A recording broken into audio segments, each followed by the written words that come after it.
بسم الله الرحمن الرحيم والصلاة والسلام على سيدنا محمد أشرف المرسلين. سلام أخواتي، واش راكم؟ إن شاء الله تكونوا كامل بخير. رمضان مبارك للجميع، إن شاء الله نصوموا كامل بالصحة والهنا. اليوم جيت نقترح عليكم هذا الطبق الراقي واللذيذ جدا والسهل، رولي بطاطا. ما تشبعوش منه، لازم تجربوه بهذه الطريقة. يجي شيد روحه، يجي بزاف بنين. مع هذه الصلصة الكريمية، صلصة بيضاء بالفطر وصدر الدجاج، رافقت بها. جا بزاف بزاف هايل ويحمر الوجه كطبق رئيسي هكذا في شهر رمضان. نتمنى حبيباتي فقط تدعموني بلايك وبتعليق هكذا حتى يوصل الفيديو لاكبر عدد المشتركات.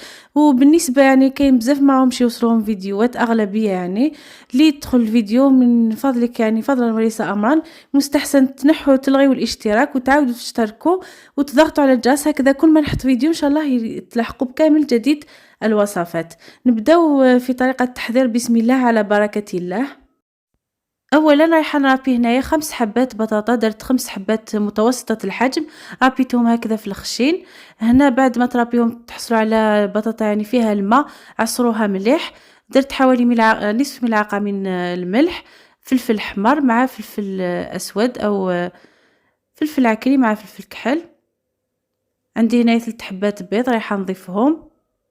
هنا البيض على حسب الكمية اللي تحضروها، انا درت هنا 3 حبات يعني كبار، تقدروا اذا كانوا صغار تديروا حتى 4 حبات.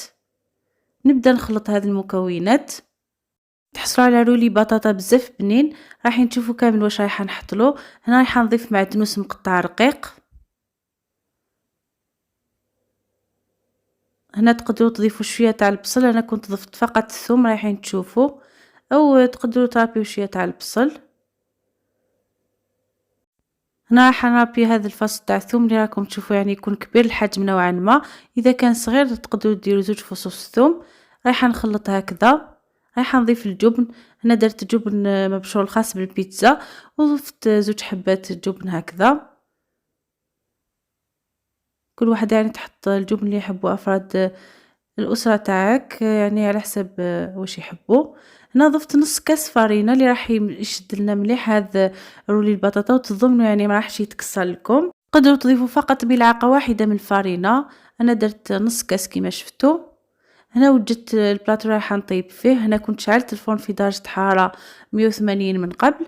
نساوي هذا البطاطا كامل هكذا. راح تحصلوا على طبقة رقيقة من البطاطا، يعني ما نحتاجوش طبقة تكون خشينة. والصح كامل يعني في البنة هكذا كي ضفنا لها الجبن وكامل تجي بزاف بنينة هذه البطاطا. رايحه نحطها في وسط الفرن في درجة حرارة 180 كما قلت لكم. خليتها هكذا حوالي نصف ساعة حتى طابت كامل مليح. هنا رايحه نحضر الحشو. عندي بصلة تكون كبيرة الحجم نوعا ما، رايحه نقطعها رقيق. بعد ما قطعت البصل، عندي هنايا مقلاة درت فيها شوية زيت. سخنت الزيت، رايحه نضيف البصل. الحشو هنا اختياري، انا درت باللحم مفروم، نتوما تقدروا ترحيو صدر الدجاج يعني واش حبيتو. درت الملح، نضيف فلفل عكري مع فلفل اسود، نخلي حتى يذبل هذا البصل حتى نضيف اللحم مفروم. هكذا نمزجهم كامل. بعد ما ذبل لي هكذا البصل، هنا رايحه نضيف كمية لحم مفروم، قيس 80 ألف هكذاك من لحم مفروم على الأقل، حتى يجيكم يعني معمر ويجي بنين. بعد ما ضفت اللحم مفروم ضفت الملح، هكذا نفتحو كامل نخليه يطيب مع هذا البصل. هنا تقدروا تضيفوا طماطم تاع الحب، ترابيو نص حبة ولا حبة. أنا ضفت شوية طماطم مصبرة. وهنا كان تقريبا طاب، نزيدلو شوية نطفي عليه. بعد ما نطفي عليه نضيف رشة من معدنوس، يجي حشو بزاف بنين هكذا. الآن ضروري هذا الحشو تاعكم تخلوه يبرد، يعني مستحسن تفرغوه هكذا في صينية واحدة أخرى باش يبرد لكم. هنا كيما راكم تشوفوا البطاطا بعد ما طابت نزعها بكل سهولة، يعني ما تكسرتش حتى يعني ولا تكسرت شوية يعني عادي. ضروري تنحوها كامل من الصينية حتى تروليو مباشرة، ويعني ما يكونش مشكل كي تروليوه. هنا حطيت طبقة من الجبن مبشور، ورايحة نحط طبقة اللحم مفروم اللي كنت خليته برد. الكمية هذه جات قيس قيس مع هاد البطاطا، نساوي كامل، مباشرة بديت نرولي بكل سهولة كما قلت لكم، ما تكسر ما تفتت، بدون ما نستخدمو طرشون ولا هكذا مباشرة. إذا جربتوا هذه الوصفة أكيد ما راح تستغنوا عليها، ويعني راح تعجب كامل أفراد الأسرة تاعكم ويشكروك عليها.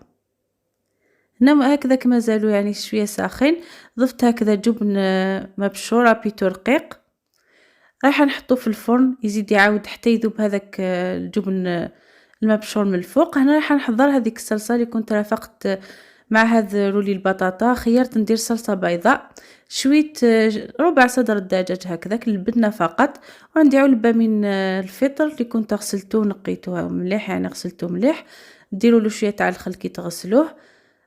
هكذاك بعد ما طاب صدر الدجاج فرغته مباشرة الفطر، خليته تقلى شوية، ضفت فلفل كحل ملح، نخليه حتى تشوفوا يعني طاب مليح. هنا ضفت صدر الدجاج ونضيف الكريمة السائلة، درت كاس. هذه الكريمة السائلة كانت ثقيلة شوية، خففتها بشوية تاع الحليب هكذا، ما بقى فقط نخليها حتى تغلى ونتحصلوا على صلصة بزاف بزاف بنينة. وانتم تقدروا ترافقوه بصلصة تاع يعني بالمرق بالزيتون كيما هو لكم. ها هي النتيجة، خليت الجبن ذاب شوية، تقدروا تشعلوا له من الفوق حتى يذوب، ولا كي يكون الفرن تاعكم ساخن مليح تحطوه في الوسط يذوب وحده هذاك الجبن. تحصلت على رولي بطاطا بزاف بزاف هايل، وقطعته بكل سهولة. شوفوا كيفاش يجي، يعني اللحم مفروم هكذا جا واضح الداخل، الشكل تاعو راقي بزاف. هنا قدمت في صحن التقديم، حطيت صلصة الكريمة بالفطر وصدر الدجاج، تاكلوه بالسكين هكذا والشوكة تقطعوه. على بالي راح يعجبكم بزاف، خاصة يعني اللي مازال ما جربوش، المبتدئات كامل.